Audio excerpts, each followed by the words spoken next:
ദൈവത്തിന് സ്തുതി. നമുക്കറിയാം, ഈ കഴിഞ്ഞ ദിവസങ്ങളാണ് ശംഷാബാദ് രൂപതാ മെത്രാൻ മാർ റാഫേൽ തട്ടിലിനെ സീറോ മലബാർ സഭയുടെ തലവനും പിതാവുമായി സിനഡ് തീരുമാനിക്കുന്നതും അദ്ദേഹം സ്ഥാനമേൽക്കുന്നതും. മാധ്യമങ്ങളുടെ ഊഹാപോഹങ്ങൾക്ക് തീർത്തും വിരുദ്ധമായിട്ടുള്ള ഈ തിരഞ്ഞെടുപ്പ് തികച്ചും അപ്രതീക്ഷിതമായിരുന്നു. ഈ സാഹചര്യത്തിലാണ് സോഷ്യൽ മീഡിയയിൽ ഒരു വോയിസ് ക്ലിപ്പ് വൈറലാവുന്നത്. എനിക്ക് കേട്ടപ്പോൾ തന്നെ നിങ്ങളുമായിട്ട് പങ്കുവയ്ക്കണമെന്ന് തോന്നി. വോയിസ് തൃശ്ശൂർ ഭാഷയിലാണ്. നമുക്കത് കേട്ടിട്ട് തിരിച്ചു വരാം. എന്തായാലും അച്ഛൻ്റെ മറുപടി എനിക്ക് വളരെ ഇഷ്ടമായി. കാരണം ഞാൻ എനിക്കൊരു തലയ്ക്കൊരു കിണക്ക് തരുമെന്ന് വിചാരിച്ച നമ്മളൊന്ന് ഒരു എന്താ പറയുക, ഒരു മെസ്സേജ് കൂടെ എന്നൊരു അലക്കലക്കും എന്നാണ് ഞാൻ വിചാരിച്ചത്. പക്ഷെ അച്ഛൻ്റെ മറുപടി എനിക്ക് വളരെ ഇഷ്ടമായി. ഞാനിപ്പോൾ നമ്മുടെ ഗ്രൂപ്പിൽ ഒരുപാട് പേര് ഞാൻ പറഞ്ഞത് കേട്ടു, ഞാൻ മെസ്സേജ് കണ്ടു. എന്ന് പറഞ്ഞാൽ ബാബു ഒരു പോസ്റ്റ് ഇട്ട കാരണം നമ്മൾ ഈ ഒരു വെള്ളിയാഴ്ച അല്ലെങ്കിൽ ഒരു മുടക്ക്, ഗൾഫിലുള്ളവർക്കാണെങ്കിൽ മുടക്ക് ദിവസമാണ്. അപ്പോൾ ഒരു 150 മെസ്സേജുകൾ വന്നു, എല്ലാം വായിച്ചു, എല്ലാവരും വളരെ എൻജോയ് ചെയ്യുന്നു. ഞാൻ ചെറിയൊരു സംഭവം പറയാം. ഞങ്ങളുടെ മാർക്കറ്റിൽ, നമ്മുടെ തൃശ്ശൂർ മാർക്കറ്റിൽ ഒരു ഡേവീസ് എന്ന് പറഞ്ഞൊരു വ്യക്തി ഉണ്ടായിരുന്നു. എന്നാൽ ഞങ്ങളെല്ലാവരും ആളെ വിളിച്ചിരുന്നത് പ്രാന്തൻ ഡേവിസിനെ വിളിച്ചിരുന്നത്. ഒരു 5-6 മാസം മുമ്പാട് ആ വ്യക്തി മരിച്ചുപോയി, ആ പാവം മരിച്ചുപോയി. അപ്പോൾ ഈ മാർക്കറ്റിലുള്ള ആൾക്കാർ മുഴുവൻ ഈ ഡേവീസിനെ കായത്തണ്ടെടുത്തെറിയും, അല്ലെങ്കിൽ ചെറിയ ചപ്പും ചവറേൻ്റെ മേൽ കൊണ്ടിടും. എല്ലാവർക്കും കളിയാക്കാനും പരിഹസിക്കാനുമുള്ള ഒരു കഥാപാത്രം, ഒരു ഹൈറ്റ് കുറഞ്ഞ ചുരുളമുടിയൊക്കെ ആയിട്ടുള്ള ഒരു ഡേവീസ്. അപ്പോൾ ഈ ഡേവീസ് എപ്പോഴും പറയും, നിങ്ങളെന്നെ കളിയാക്കിക്കോ, നിങ്ങളെന്നെ മേത്ത് കായത്തണ്ടൊക്കെ എറിഞ്ഞോ, നിങ്ങളെന്നെ കളിയാക്കിക്കോ. പക്ഷേ നിങ്ങൾക്കറിയോ, എൻ്റെ ഒപ്പം പഠിച്ചിരുന്ന ആൾക്കാരൊക്കെ വലിയ വലിയ VIP-സാ. എന്നിട്ട് ഈ ഡേവീസ് പറയും, നമ്മുടെ തൃശ്ശൂരത്തെ സഹായമെത്രാനായിരുന്നു നമ്മുടെ റാഫേൽ തട്ടിൽ പിതാവ്, നമ്മുടെ ബിഷപ്പ് റാഫേൽ തട്ടിൽ പിതാവ്. എൻ്റെ ഒപ്പം പഠിച്ചിരുന്ന ഒരാൾ ബിഷപ്പാണ്, തൃശ്ശൂരത്തെ ബിഷപ്പാ, നമ്മുടെ റാഫേൽ തട്ടിൽ പിതാവാണ്. എൻ്റെ ഒപ്പം പഠിച്ചിരുന്ന ഒരാൾ ജോയി ആലുക്കാസാണ്. ഞങ്ങൾ കുറേ പേര് മറ്റേ ക്ലാസ്മേറ്റ്സ് ആയിരുന്നു.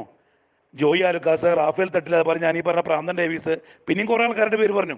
അപ്പം ഞങ്ങളൊക്കെ ഇവൻ ഈ പറഞ്ഞു കേട്ടപ്പോൾ ഞങ്ങളിതൊക്കെ വെറും എന്താ പറയുക, തമാശ അല്ലെങ്കിൽ വെറുതെ വണ്ടം പറയണമെന്ന് വിചാരിച്ചേ.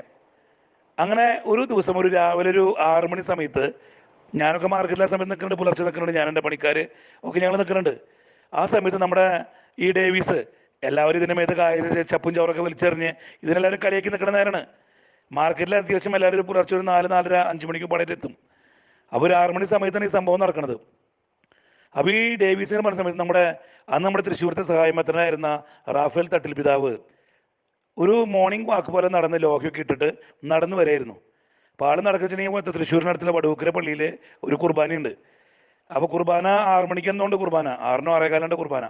അപ്പോൾ ഈ കുർബാന ചെല്ലാൻ വേണ്ടിയിട്ട് നമ്മുടെ റാഫേൽ തട്ടിൽ പിതാവ് നമ്മുടെ അരമനയിൽ നിന്ന് നടന്നു വരികയാണ്. അപ്പോൾ പിന്നാലെ അദ്ദേഹത്തിൻ്റെ കാറും വരുന്നുണ്ട്.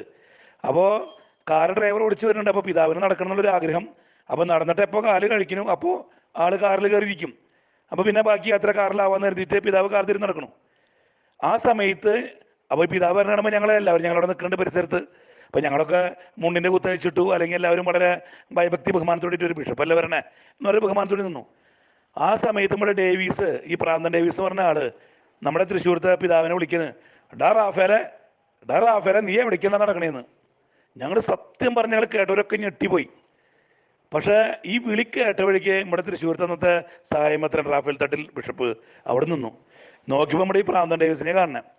ഇടത്ത വഴിക്ക് നമ്മുടെ ഈ പിതാവ് വിളിച്ചു, ഡാ ഡേവിയെ നീ എവിടെ ഉണ്ടാന്ന്. ഇത് പറയല്ല, ഈ പ്രാന്തൻ ഡേവീസിനെ പിടിച്ചിട്ട് നമ്മുടെ ഈ ബിഷപ്പ് കെട്ടിപ്പിടിച്ചു ഓൺ ദി സ്പോട്ട്. ഞാൻ നുണ പറയില്ല. മാർക്കറ്റിൻ്റെ മെയിൻ എൻട്രൻസ് ആ വഴിയിൽ അവിടെ വെച്ചിട്ടുണ്ടെങ്കിൽ സംഭവം നടക്കണേ. ഈ ബിഷപ്പ് ഇത്രയധികം ആൾക്കാരൊക്കെ കണ്ടു നിൽക്കുന്നുണ്ട്. യൂണിയൻകാരുണ്ട്, കച്ചവടക്കാരുണ്ട്, തൊഴിലാളികളുണ്ട്, മേടിക്കാൻ വരുന്നവരുണ്ട്. നല്ല അത്യാവശ്യം തിരക്കുള്ള സമയമാണ് പുലർച്ചെയായാലും. പക്ഷെ ആ സമയത്ത് വെച്ചിട്ട് ഈ ബിഷപ്പ് ഈ പ്രാന്തൻ ഡേവീസിനെ കെട്ടിപ്പിടിച്ചു. എന്നിട്ട് ഈ ബിഷപ്പ് പറഞ്ഞിട്ട്, ആ ഡേവിയെ നിന്റെ വിശേഷം എന്താ, ഞാൻ നിന്നെയൊക്കെ പറ്റി എപ്പോഴും ആലോചിക്കാറുണ്ട്. അപ്പോൾ ഇവൻ പറയണ്ടേ, അല്ല റാഫേലെ, എനിക്ക് അറിഞ്ഞൂടെ, എനിക്ക് വേറെ പണി തൊഴിലൊന്നുമില്ല, ഞാൻ ഈ മാർക്കറ്റിൽ ഇങ്ങനെ ചെറിയ കച്ചവടം, ഈ ചെറിയ തക്കടത്തിലൊക്കെ ആയിട്ട് നടക്കുന്നത്. അപ്പോൾ ഈ ബിഷപ്പ് പറഞ്ഞിട്ട്, അപ്പോൾ നിനക്കപ്പോൾ ജോയിനെ പോയി കാണുന്നില്ലേ? ജോയി എന്ന് പറഞ്ഞാൽ നമ്മുടെ ജോയി ആലുക്കാസിനെ കേട്ടാ. നിനക്കപ്പോൾ ജോയിനെ പോയി കാണുന്നില്ലടാ. നിനക്ക് ജോയി പറഞ്ഞാൽ ജോയി ഒന്നും ചെയ്ത് നിനക്ക് ശമ്പളം എടുത്ത് തരില്ലടാ. നിനക്ക് ഞാൻ വിളിച്ചു പറയണോ? ഹേയ് അതൊന്നും വേണ്ട റാഫേലെ, ഞാനിങ്ങനെ ജീവിച്ചോളാം. എന്നിട്ട് ഞങ്ങൾ കൂടെ നിന്നവരോട് ഈ ബിഷപ്പ് പറയാണ്, ഞങ്ങളും കേൾക്കുന്നുണ്ട്, ഞങ്ങളോട് പറയുന്നത് ഡേവിയോടാണ് പറയണേ, പൊട്ടൻ്റെ പ്രാന്തൻ ഡേവിയോടാണ് പറയണേ.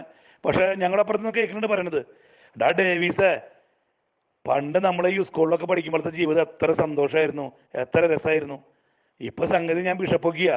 പക്ഷെ ഇപ്പോൾ ഇരിക്കുന്നതൊക്കെ ഒരു എന്താ പറയുക, ഒരു മുൾമനേരം മോളെ ഞാൻ ഇരിക്കണേ. പക്ഷെ ഇതിനേക്കൂടെ എത്ര സന്തോഷം, എത്ര റിലാക്സ് ആയിരുന്നു നമ്മൾ പണ്ടാ പഠിക്കുന്ന സമയത്ത്. ഡേവിയെ നിനക്കറിയോ എന്ന് പറഞ്ഞൊരു 5-10 മിനിറ്റ് നേരം ഈ ഡേവീസ്, ഈ പ്രാന്തൻ ഡേവീസ് എന്ന് പറഞ്ഞ വ്യക്തിയുടെ മുഷിഞ്ഞ വസ്ത്രത്തിൽ കെട്ടിപ്പിടിച്ച ആൾ സംസാരിച്ചു, വർത്തമാനം പറഞ്ഞു. എന്നിട്ടാണ് ആള് പിന്നെ ആളെ യാത്ര തുടർന്നു, ആള് നടത്തം തുടർന്നു, പിന്നെ കാർ പിന്നാലെയും പോയി. റാഫേൽ പിതാവ് കാണിച്ച ഈ മനോഭാവം, വസ്ത്രധാരണം കൊണ്ടും ജീവിത രീതി കൊണ്ടും സമൂഹം പരിഹാസപാത്രമാക്കിയ തൻ്റെ സ്നേഹിതനെ ചേർത്ത് നിർത്താൻ കാണിച്ച ആ ലാളിത്യം, ഇത് തന്നെയാണ് അക്ഷരാർത്ഥത്തിൽ കർത്താവ് ഈശോ മിശിഹാ പറഞ്ഞു വെച്ചതും. ശരിക്കും കേട്ടപ്പോൾ വല്ലാത്തൊരു സന്തോഷം തോന്നി. നമ്മുടെ ഒപ്പം പലതരത്തിലുള്ള ആളുകളുണ്ടാവും. ചിലരൊക്കെ ജീവിതത്തിൽ ആഗ്രഹിച്ചതൊക്കെ നേടിയെടുത്തവരാകും. ചിലർക്ക് ഒരുപക്ഷെ അത് സാധിക്കാതെ പോയിട്ടുണ്ടാവും. നമ്മൾ മനസ്സിലാക്കേണ്ടത്, നമ്മൾ ഇന്നത്തെ അവസ്ഥയിലായിരിക്കുന്നത് നമ്മുടെ കഴിവുമല്ല, അവർക്കങ്ങനെ ആവാൻ പറ്റാതെ പോയത് അവരുടെ കഴിവുകേടുമല്ല. തീർച്ചയായും നമ്മുടെ പ്രയത്നമുണ്ട് എന്നുള്ളത് സത്യമാണ്. ഞാൻ നട്ടു, അപ്പോളോസ് നനച്ചു, എന്നാൽ വളർത്തിയത് ദൈവമാണ്. അതുകൊണ്ട് നമുക്ക് ആരെയും വില കുറച്ച് കാണാതിരിക്കാം. സഹായിക്കാൻ കഴിഞ്ഞില്ലേലും നല്ല വാക്കുകൊണ്ട് അവരെ ചേർത്ത് നിർത്താം. പ്രഭാഷകൻ 18:16. നല്ല വാക്ക് ദാനത്തേക്കാൾ വിശിഷ്ടമാണ്. ദൈവത്തിന് സ്തുതി.